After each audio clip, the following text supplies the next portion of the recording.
pa rin dapat yung trabaho ko dahil hindi naman ako pwedeng tumigil ng trabaho dahil sa nangyaring issue and may mga kasama pa akong kailangan kong tulungan. May mga naiwan pa rin sa akin. Kaya hindi ako pwede magpakalugmok. Kanina tinatry ko mag-reach data content. Hindi talaga kaya, mauurat sana ako ng mga construction worker. Kaya ako nandito sa Antique para magbantay sa... Magtatrabaho pa rin. Titingnan ko yung update sa resort. Grabe yung nangyari sa akin. Alam niyo, sa totoo lang, hindi ko forte ako umiyak sa social media. Hindi ako ganun katoxic sa social media. Kaya pasensya na kung nakita niyo kung ganun. Ang pag-iyak ko ng ganun, never nakita yun ng kahit sinong tao. Siguro mama ko nung bata ako, pero tumanda ako, never na ako nakita umiyak ng ganyan. Kahit sa personal. Sa mga kasama ko, never ako umiyak talaga. Alam niyo, sa totoo lang, kaya hindi ako nagaganon. Ayaw kasi makita ng nanay ko, ng tatay ko na gano'n ako. Kaya wala akong toxic na content, wala akong iiyak na content, kaya lang nakikita ko kasi sumabog na kasi talaga ako ng time na yun. Nung nag-upload ako ng masasaya ako, pinipilit ko nung sumaya. Kasi ayaw kong may makakita ng kung ano yung nararamdaman ko talaga. Kaya lang dadating ka talaga sa point na hindi mo nakakayanin.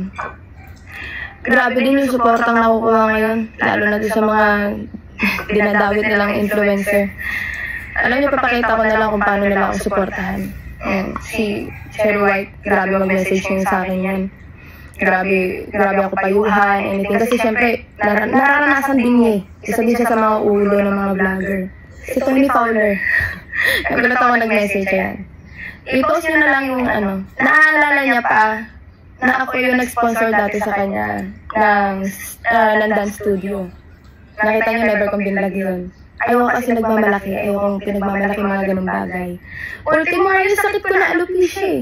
Hindi ko binablog yan eh. Kasi ayaw ko nakikita mahina ako. Ayaw ko nakikita ng iba yan. Nagulat ako, natandaan niya pa rin ako. After ilang years. Ano pa yun? Ex-busy days pa niya yun. Yes, meron na talaga akong business before. Kaya hindi pwedeng sabihin na marami akong ginamit na tao para lang magkapera. Hindi. May business na ako before. Even before pandemic din. Alam niyo, sa totoo lang, grabe yung yung impact sa akin, yung nangyari sa akin na lahat. Grabe yung impact. Hindi ko nakikita yung sarili ko na ganito ako. Pag nakikita ko yung video, naawa ko sa sarili ko. Hindi ko nakikita ganyan yung sarili ko kahit sa social media talaga. Sa salamin, pwede ka. Nakita ko yung sarili kong ganun. Pero yung hagulgul na ganun. Pabalik tayo dun sa sumuporta sa akin social media influencer.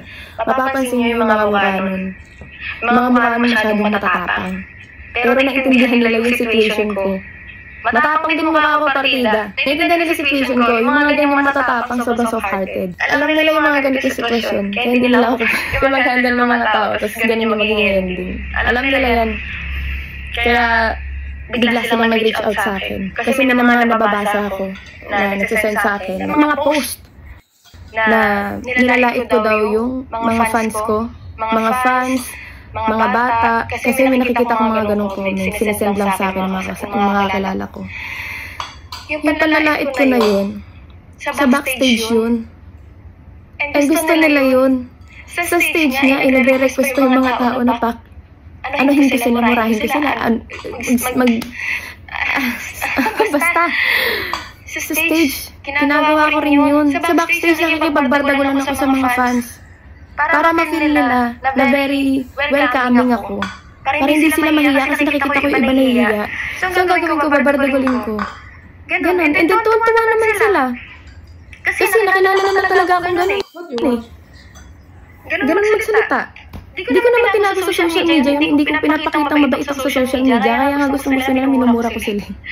Kahit pag nasa stage ako, ang dami ko nang namura na fans. Totoo yan, harapan. Hindi talikuran, harapan. Sa mga bata, gusto, nakalabo yan. Ultimo yung mga kaibigan ko pwede magkwento sa inyo even before social media. Ayoko magbuhatambang ko pero meron akong sinusuportahan bahay ampunan. Totoo sa Nueva Ecija. Sinusuportahan sila kasi hirap silang maabutan ng tulong kasi masyadong malayo. Tsaka hindi kilala yung bahay ampunan na yun. Hindi ko na mabanggitin kung ano. Pero sa susunod siguro iba-vlog ko. Tapos i-direct ko sa kanila yung tulong if ever merong mag-donate sa kanila. And about dun sa itong LGBT. Hindi ko alam kung saan nanggaling. Nakikita ko yung mga comments na nakikita ko yung mga comments na gano'n na nilalait ko ang LGBT. Saan nanggaling? Ito ha, nag-post na yung kaibigan kong Becky. Ang sinabi niya, alam niyo, lagi ko siyang inaaya sa mga LGBT bars. Kung ayaw ko sa kanila, hindi ko aayain yun. Aaya ako ng iba yung ibang tao tapos hindi LGBT bar. Alam niya na mahilig akong manood ng drag queens. Nung narinig ko yun, nung tinignan ko nga kung totoo yung sinabi, sinabi nga siya ng ng ex-best friend ko, well, alam niya sa totoo lang. Never ako nagsalita ng negative sa kanya na gano'n. Pero nung sinasabi niya yun, hindi siya yung naririnig ko. Yung ibang tao, alam ko may scriptwriter yan. Naaawa ako sa kanya ngayon sa totoo lang kasi naiipit siya. Naiipit yan, sure ako.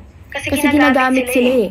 May taong gusto magpa-down din sa akin. Kilala ko kung sino nag-scriptwriter dyan. Pero tingnan mo hindi siya lumabas. Ang galing eh, ang galing. Ginamit yung mga taong nakapaligid sa akin para masira ako eh. Tinoxic na tinoxic. Isipin niya, paano napunta yung LGBT na nasalita sa best friend ko na yun. Hindi siya yun. Never ako nagsasalita din ng ganun sa kahit kanino. At alam ng scriptwriter niya kung anong kahinaan ko. Kaya nagulat ako na ipasok yung LGBT kasi alam ng scriptwriter niya na mahal ko ang LGBT. Kaya niya ako sinira, doon niya ako pinuntudiin. About kay Maxi, yung J-Bot G. Nakasama ko yan one time sa event. Hindi ko siya nakilala nang hindi siya nag-drag queen. Nung kumanta siya, doon ko na-realize, siya yun. Totoo kasi nakikita ko lang siya as Maxi eh. Nag-sorry ako sa kanya sa Instagram pero hindi na ako singin.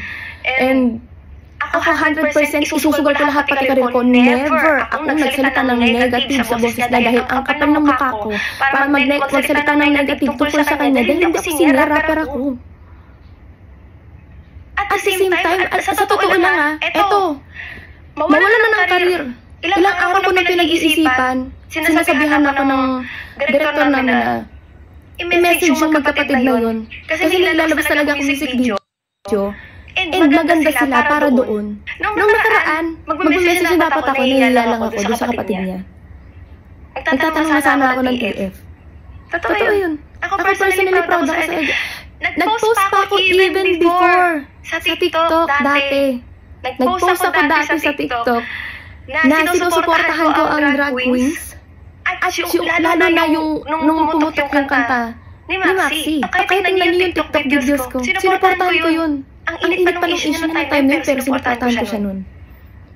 Kung ano man yung narinig nyo tungkol doon, at yung mga paninira din sa akin, hindi totoo yan. Doon about din sa LGBT. At yung about sa mga fans ko, sa mga audience ko, oo, totoo yun, minamura ko talaga. Harapan nga eh. Hindi ko alam na saan nagagaling yung babait sa harap ng social media. Tapos pagtalikod din, hindi. Sa harap ng social media, kitang-kita niyo gali ko. Labas yan. Ang hindi ko lang mga binablog, kamukha niyo pag may sakit ako. Alapisan na ako bigla kasi sobrang stress. And yung kamukha niya, yung Dance Studio ito ni Fowler na in-sponsor ko, hindi ko binablog ang mga ganung bagay kasi kaya bibili ako ng something na mas sobrang ano. Hindi ko alam. May mga bagay na hindi ko na talaga binablog, ganyan. Actually, ito reason ba't ako nakikipag-collab before ha. Ayoko maramdaman ng mga kasama ko na naiiwan sila. Gusto ko kasi nakafocus sa kanila para at least mararamdaman nila na supportado ko sila 100% at doon lang ako sa kanila. Yun lang yun. At the same time, natatakot akong lumabas. Isipin mo ako nasa hip-hop industry ah. Puro lalaki kasama ko, puro rap battle yung mga yan. Tapos kasama ko puro LGBT. Bunganga din nila. Pinagsama sa akin yun. So paano ko iharap sa ibang tao yung bunganga ko na to? Kaya medyo ano, sablay talaga yung bibig ko. Kung baga 100% real talk talaga. Pinagsama ba naman hip-hop tsaka LGBT sa katawang lupa ng babae, di ba? Doon sa mga nambabash sa kabila. Actually, naawa ko sa kanila. Tigilan niyo na kasi buntis yung isa.